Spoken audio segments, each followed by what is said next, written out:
primeira coisa, gente, é o seguinte. Eu sei que, é como eu falei no início, o diagnóstico, ele é um processo doloroso. E a família passa por um momento que a gente chama de luto, né? Quando ela recebe esse diagnóstico, ela passa ali por um momento de luto. Mas esse momento de luto não pode durar uma vida. Certo. Porque no caso de uma criança que está dentro do transtorno do espectro autístico, cada minuto, cada mês, cada semana que ela fica sem uma intervenção adequada, interfere no desenvolvimento dela lá na frente. Cadê você? Tá aqui, meu filho. Interfere no desenvolvimento dela lá na frente, né? Então, assim, são várias questões. Por exemplo, acontece muito os pais que fecham o diagnóstico cedo, tudo bem, procuram as intervenções, e à medida que a criança vai crescendo, os sinais do autismo vão aparecendo com muita força, e aí os pais questionam, ué, mas ele já estava na terapia. Por que ele está fazendo terapia de fala há 1 ano e agora ele está com ecolalia, uma coisa que ele não tinha? Porque a ecolalia faz parte do transtorno do espectro autístico. Então, essa criança vai apresentar essa alteração de fala em algum momento, estando ou não em terapia. O que a terapia faz? O que as terapias fazem? Elas minimizam essas alterações. A gente procura trazer para a criança, para o adolescente ou para o adulto que está no transtorno do espectro autístico uma melhor qualidade de vida, uma melhor qualidade de interação e maiores possibilidades.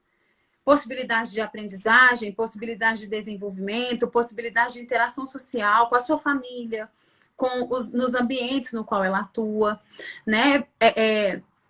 E só para vocês verem assim, o tanto que isso é diverso. Por exemplo, eu tenho crianças que eu atendo que falam, eu tenho crianças que não falam, eu tenho crianças que a demanda delas está muito relacionada à comunicação em momentos de interação. Então, por exemplo, eu tenho crianças que isso é extremamente comum. Nos autistas nível 1 e nível 2, que são verbais, isso é extremamente comum.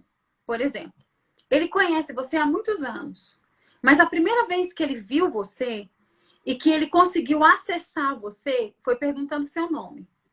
Então ele perguntou, como é seu nome? E você falou, Grace, vamos brincar? Vamos brincar. Então a gente foi brincar e foi super divertido, e eu gostei, você gostou. Olha só, a gente conseguiu criar uma conexão, tá? Uma outra coisa importante o autista não olha nos olhos. Opa! Olha aí. Alguns autistas não olham nos olhos. Porque eu tenho um paciente que eu sento ele no meu colo, olho de frente para ele e ele fica ali olhando no meu olho.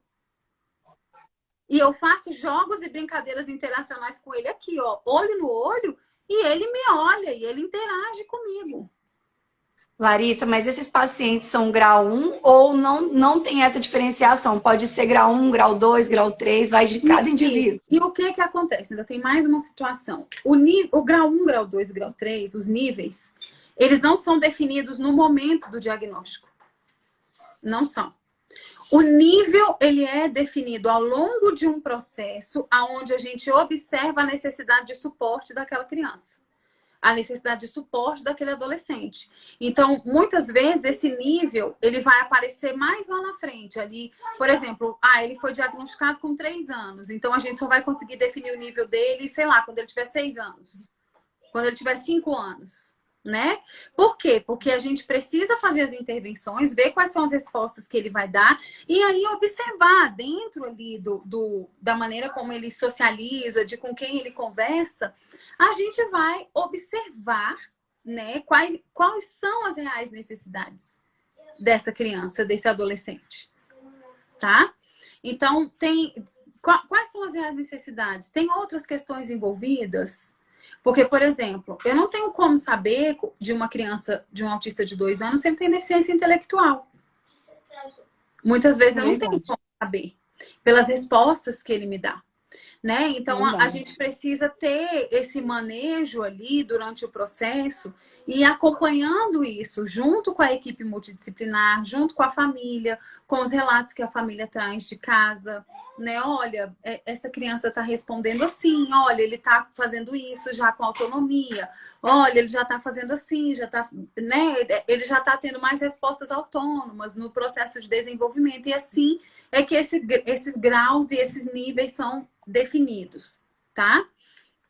Mas Certo. assim, a gente, porque muitas vezes, chega no consultório uma criança que tem todas as características do transtorno do espectro autístico, mas ela interage.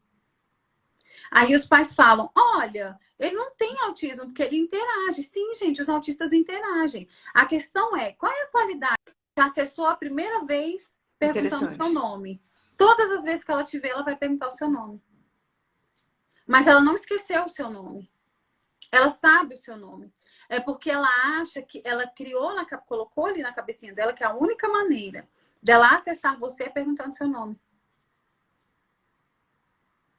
Então, muitas vezes a gente precisa fazer esse caminho, né? Observar isso e colocar isso ali para a criança. Ué, como assim? E explicar para ela e muitas vezes ajudá-la. Ó, você não vai perguntar o nome do fulano hoje. Só fala oi e chama ele para brincar. Aí ela descobre uma outra maneira de acessar aquela pessoa. Entende? Interessante. E ela começa a entender, olha, então eu não preciso perguntar o nome para ela toda vez. Ah, eu não preciso brincar da mesma brincadeira toda vez. Uma coisa que acontece muito também com eles, por exemplo, a gente brincou de amarelinha. E aí deu super certo, foi super divertido, todo mundo gostou, todo mundo brincou e tal. Aí ela estabelece que com aquele grupo de crianças, ela sempre vai brincar de amarelinha. E que não dá para brincar de outra brincadeira. Porque a amarelinha é que funcionou. A Entendi. amarelinha é que abriu o espaço de interação naquele momento. Então, aí o que a gente precisa fazer? A gente precisa mostrar para a criança outros caminhos. Olha aqui que coisa legal também a gente brincar, sei lá, de andar de skate, a gente brincar de boneca, a gente brincar de pique, a gente brincar nos brinquedos do parque, a gente brincar de... Larissa, mas você falando aí dessa questão de você apresentar outras brincadeiras, vai de acordo com o tempo de cada criança também, a Isso, aceitação, né? exatamente. Como são crianças que normalmente têm uma baixíssima tolerância à frustração, como eu falei para vocês, né? São crianças que têm uma dificuldade muito grande com a frustração. Como assim? A pessoa não está fazendo o que eu quero. Sim. E isso muitas vezes gera uma angústia nos pais que muitas vezes não sabem lidar com essa frustração e acabam cedendo ali a criança naquele momento com medo de que ela se desorganize e tudo. Mas é importante nesse processo que os pais aprendam a identificar a diferença da crise para a birra, porque isso Sim. existe, essa diferença, né? E com a birra a gente lida de uma forma e com a crise a gente lida de outra forma. Em todas as formas envolve acolhimento? Sim, em todas as formas envolve acolhimento. Mas a gente não pode, por exemplo, no caso da birra, ceder. A gente vai conversando com a criança, olha, eu sei que é difícil para você, eu sei que tá muito complicado para você dividir o seu brinquedo agora, você não quer dividir, porém a gente está brincando de dividir. Então, eu vou dividir o meu, você vai dividir o seu, e assim a gente vai construindo isso para que essa criança diminua, né, essa altíssima tolerância, essa baixíssima tolerância que eles têm à frustração. Então, olha ali, eu tenho um coleguinha Oi, autista Larissa. que não interage com os colegas, só quer brincar com as letras. Exatamente, o hiperfoco dele é as letras. Então, esse hiperfoco, o que a gente pode fazer, por exemplo, para fazer ele interagir? Trazer outros colegas para brincar com as letras também. Vamos brincar com as letras também. Aí a gente acessa essa criança que está no hiperfoco das letras, ela começa devagar a perceber que tem outra pessoa querendo interagir com ela, e assim a gente vai abrindo ali o primeiro caminhozinho de interação. Né? Então eu uso muito o hiperfoco. A gente tem algumas questões que a gente não retira da criança em terapia. O hiperfoco é um deles. A gente usa o hiperfoco em favor da criança. A gente pega esse hiperfoco e usa em favor do desenvolvimento. Em favor do desenvolvimento da fala, em favor do desenvolvimento da linguagem, em favor da melhora na qualidade da interação. Então, a gente usa esse hiperfoco, né? Eu uso muito os recursos literários. Então, por exemplo, a criança tem hiperfoco com animais. Então, eu trago histórias literárias com animais. Legal.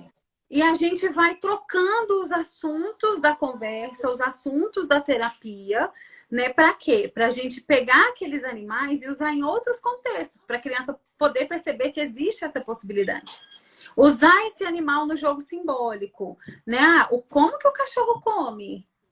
Ele usa garfo? Você já viu um cachorro usando garfo? E gato? Gato bebe no copo? Ele pega o copo assim e bebe? Será que ele usa canudo?